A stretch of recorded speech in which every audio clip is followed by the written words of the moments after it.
As promised, we have a live guest in studio today. Mayor Billa Haslam is in his second term as mayor of Knoxville, Tennessee. I hear he's a big Vols fan. Well, it's a career enhancement in Knoxville if you're the mayor to be able, or actually it's a detriment to your career. How about if you're not? How about that? But Mayor Haslam had a very successful career with Pilot Oil Corporation, which is his father actually started. And his wife, Christy, and him they have a son and two daughters who live the daughters are in school right now. So you're paying some big college bills right now. Well, actually, one of them's out, so I'm down to just one. So we've graduated a little bit. But well, welcome to our program. We've had your opponents as call-in guests. This is the first governor's candidate we've had live in studio, so we're pleased to have that. I'm glad you described me as live too. Having gone through this process a little bit, every now and then you wonder. You look in the mirror and go, "Is that me?" Oh boy, we got a lot. You wonder about who wants this governor's job coming up. And the first question I want to touch on is the Congress. The president has signed a health care bill. This is a massive unfunded mandate to the states. How's the next Tennessee governor going to handle this additional mandate? Yeah, it's a big issue, and it's really, you got to start with, if you're going to talk about how you're going to handle that, you've got to start with where are you now?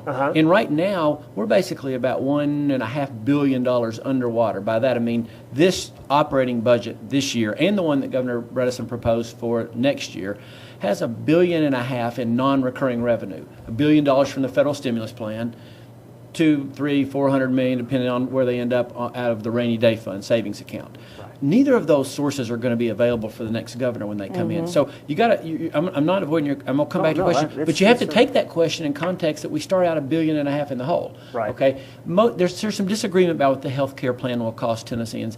After studying it and listening to people, I go with those folks that'll say the first 5 years will cost an additional $1 to $1.5 billion. So to break that down, it's an additional $200 or $300 million a year. Now that would be serious enough, but when you're already in $1.5 billion hole, right? You're trying to dig your way out, and somebody keeps throwing dirt on top of you, right? And so, the TennCare Medicaid, which is what was just expanded, we just added by that plan will add 250,000 people to the rolls. Okay, that's an enormous cost. Now we need to talk about health care reform in Tennessee. I just think we went about it the wrong way. Gotcha. Let me ask one more question. I'll let you ask. That's okay. You have a tremendous amount of corporate experience. Right. You took Pilot Oil Corporation from like 800 employees to 15, 60,000, 40 states now. How did that corporate experience prepare you to be CEO of Tennessee? It actually is a great question. And one thing I learned when I ran for mayor, everybody said, I'm so glad we have a businessman running. We need to run government like a business. Well, everybody says that until you do it. Yeah, exactly. I didn't mean you, because you have to make prioritization. You have to make hard calls about where you're going to cut costs. But in the end, I think it really helps. What you learn in business, you learn how to hire great people. You still don't. Nobody's perfect at it, when you hire a team, but that's incredibly important, and nobody talks about that in a governor's race. Have you hired a team before? What's that like? You learn that. Number two, you learn where are you going to invest your capital? What are the things you're going to do that give a great return for your shareholders in business, your taxpayers in government? Right. Number three, you learn how are we going to provide the best service for the lowest cost. That's really what you try to do in business. At our truck stops, we want to give the best service we can for the lowest price we can. Right. And to do that, you have to keep your costs low. And that background is really helpful. Like I said, our next governor, everybody can talk about, well, I'm going to do this, I'm going to do that. The truth is our next governor is going to walk into a very difficult budget situation. And say whatever you want. You're going to, from the day one, be working on how are you going to take those costs out, because we're not going to have a tax increase in Tennessee. I'm not going to do it, but quite frankly, I don't think anybody's going to do it. We're not going to have a state income tax. It's good that we don't, but nobody's pushing in that direction. We can't raise the sales tax. We're the highest in the country right now. We're chasing business across the border now. So we're not going to have a tax increase.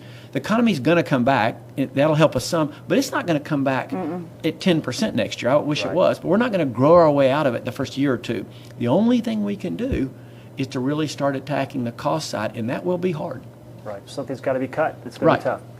I just wanted to ask about the health care issue. How do you, if you become the governor, how do you feel about suing the federal government, saying Tennesseans do not have to participate in health care? I think it's a big enough problem for what I just said, because we just got passed a bill, okay? The federal government passed a plan, and they said, the example I use all the time, it's like somebody went out to dinner, and the table next to you, they ordered steak and lobster, and then they sent you a third of the bill, which is really what just happened. I mean, all the discussion about the health care plan, there wasn't much cost about what's it going to do to state governments. And I liked what Lamar Alexander said on the floor of the Senate, because he'd been a governor. He said, anybody that votes for this should have to go back and be a governor for the next 5 years and live with it. And live with the impact and deal with the consequences. So, whether the suing is the right idea or working to repeal in Congress, I just think it's important. If I said, hey, this is something that's going to cost our state $200 or $300 million, what are we going to do about it? You'd say, well, we need to do everything we can about it. And like I said, we're not going to have a tax increase, so that money is going to come out of somewhere. It's going to come out of kindergarten through 12th grade education. It's going to come out of higher ed. I just came from the UT Space Institute down the road, and their budget is going to be cut 15% next year. Well, that's so if we expand health care like we're talking about doing, I understand the good in having more people covered, but that money has to come from somewhere, and it'll come straight out of our budget. How's that for depressing? No, I have these funny other questions I want to ask. You can do whatever. No, let Greg. I've gotten all your emails along with Zach Womp's emails and Ron Ramsey's emails. I'm a glutton for punishment. But you've traveled the state. You've really tried to talk about jobs and hear from people about our economy. What can a governor do? You talked about cutting costs.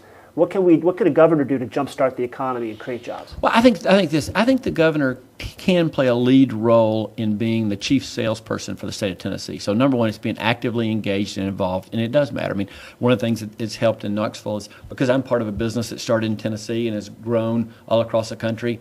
I can sell Tennessee from personal experience. I can tell you, hey, this is a great, being in a state with no income tax and a right to work state and all those things, those are good things, and we can sell that. Number two, then you go in and be strategic about how you do that. Every region needs to have its own specific economic development plan. The plan for this region should look a lot different than rural West Tennessee or Tri-Cities or Knoxville or Nashville. Every region should have its own strategy. And if you try to, from Nashville, say, okay, here's what we're doing in economic development, here's the plan, I don't think you do as good a job. So I think that's the other thing. The other key thing we have to do is do a better job of tying our education and workforce development into our job prospects. That needs to be a tight link all the way from when you start to when you finish school and beyond if we're going to be competitive. Okay. Go ahead, Tari-Lee. You had some questions. Did I get one of these good questions you promised me? Okay. Well, see, I think human nature is people, you're a politician. I prefer public servant, but go ahead. You're right. But people know, they've read, they've heard everything about what you'll do about education, which I totally agree. Education, I think, is the most important thing.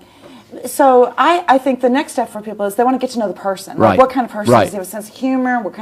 So this is a question I always ask people. If you could have lunch with any famous person, dead or alive, who would you have lunch with? That is such a great question. Dead or alive, a famous person. I'd probably go back to one of the founders of the country to say, what were you guys really thinking? We're all back going to say, well, the founders did this, the founders did that. I'd like to go back to a Washington, Jefferson, Adams and say, all right, tell me the conversations. What were the arguments, pros and cons? What was going on? Because they set up an incredible government. I mean, incredible. Yes. I mean, in hindsight, to see how well it's lived out and to say, well, how did you all do that? What were the arguments, pros and cons for doing things? I think that would be a great discussion. See, I think that's so interesting because I have to agree. Way back then, they had no idea what we would look like today. And to have crafted something and to be that brilliant. Now, see, that's a great answer because then that gets to know. In a lot of ways, they'd be proud. In a lot of ways, I think they'd be disappointed. But it'd be great to hear. And probably either way, they'd be amazed. They'd be amazed. What we were talking about back there in Philadelphia, that's what, It actually worked. It worked. And we could just get back to that. Now, what's that space shuttle deal? That's a question I think it's a good question to ask people because and I think it was a great answer for me personally because we're so entrenched right now in all this. It would be interesting to find out what they thought. Okay, Greg, I'll stop now. Look at me. I talk too much. No. Want me to answer another question? Okay, we've got, what we're going to do is kind of close out, but then stick with you for maybe 2 minutes because I know you've got somewhere to be. We're good. And I want to remind our listeners that you can listen to this whole interview again at thunder1320.com. Go to the download section on the website, And you can listen to this again. Of course, our LightTube listeners will see it 28 times if they want Well, to. you need to. Our listeners won't hear, but y'all need to go to LightTube. You'll be able to see a little bit more because Bill's going to stay and talk to us a little bit. But That's right. My Greg. plug is the Kiwanis